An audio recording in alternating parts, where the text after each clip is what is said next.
Hello. We're here in week 3 where we have discussed most of our storage and help topics. I would like to chat a little bit about the last page of the help notes, which is really just identifying some things that you can do with course resources.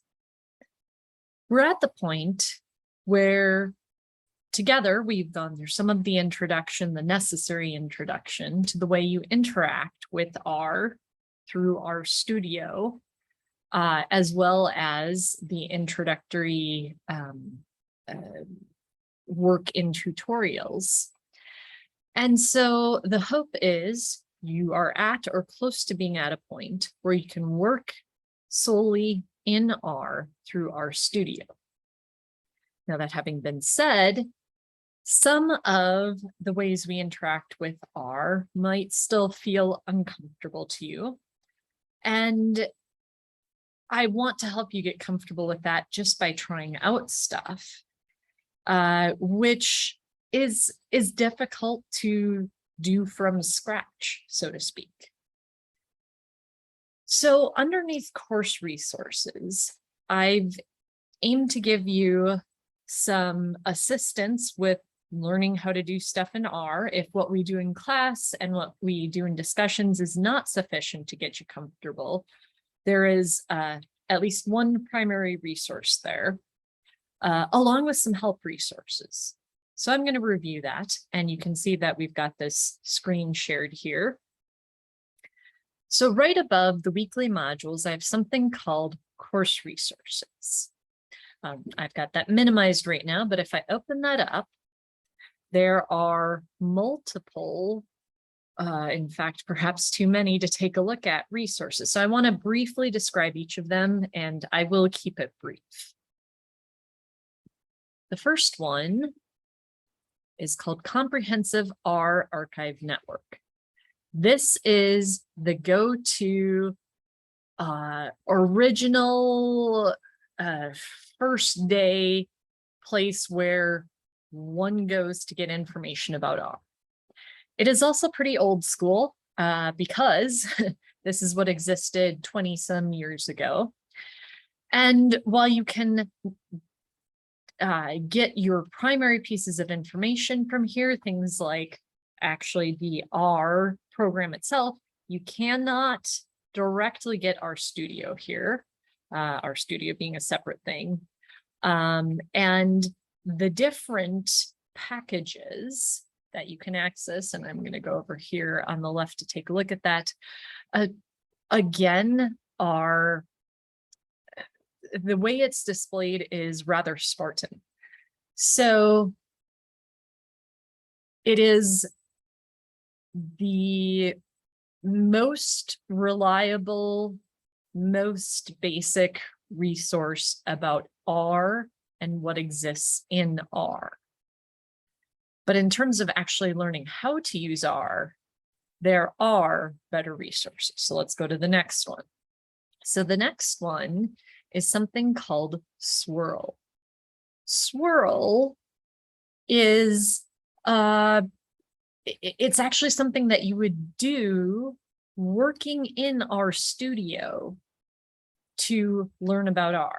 So it's a walkthrough that doesn't use a tutorial per se. You're actually working in RStudio to work and practice R commands.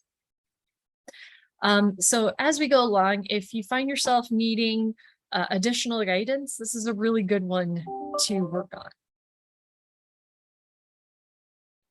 Then we've got some, if I went back to the module itself and talked a little bit about what the next selection set is, Data Camp's getting started with RSheet. That's the one I handed out, I think, in the second week of class. And that does give you some of the really basic commands that we've been starting to work on, accessing help, working with vectors, things like that. You already have a copy of this, and we'll reference it occasionally. Then our documentation, well, this is the one that I was mentioning in class, where you can search for something in a command or function in R. So, for example, as I said, if I do a search for hist, well, this time it actually gives me a list underneath functions. It gives me hist in the graphics package that turns out to be the one I want. But it doesn't pull me over there. I don't have a real good explanation as to why, other than our documentation doesn't always work as well as I would like it to for functions. If I do a search for LM, similar sort of thing, doesn't work as well as I would like it to for functions. But if I do a search for a package, and you notice the packages are pulling up, the sets of functions are pulling up. If I did a search for something like, is in our notes, read Excel, it does tell me that there is a package called read Excel and tells me a little bit about what that package allows me to do. Okay, so this set of functions is really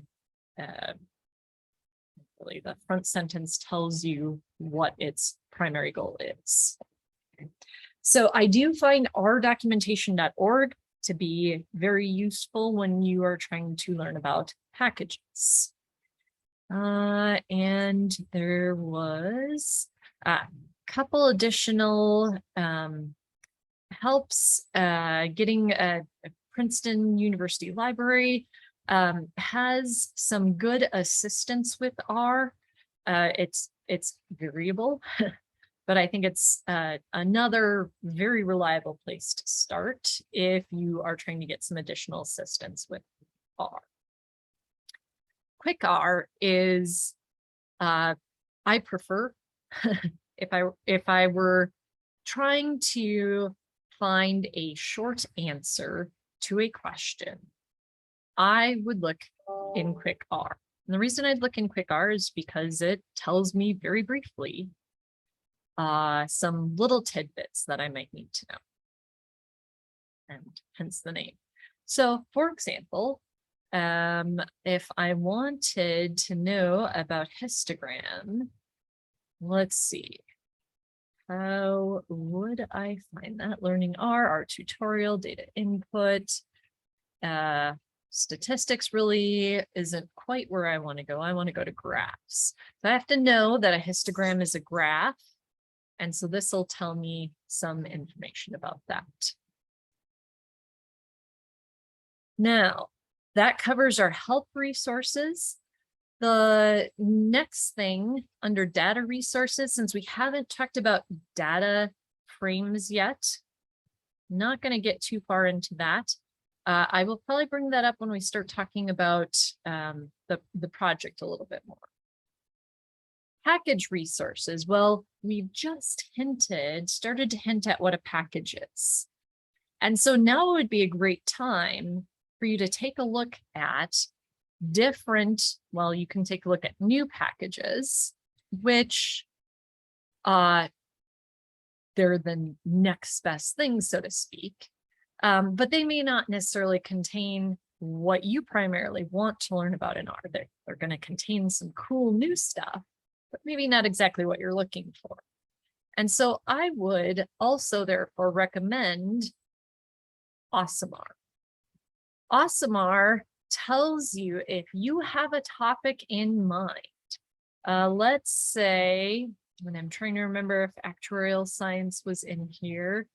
I don't see actuarial science in here, but let's suppose I was interested in learning something about some spatial statistics and wanted to know where I might start. The top one leads me back to Comprehensive R Archive Network, CRAN, the original reference that we talked about, as well as links you to a variety of potential packages, sets of functions that might be useful in future work.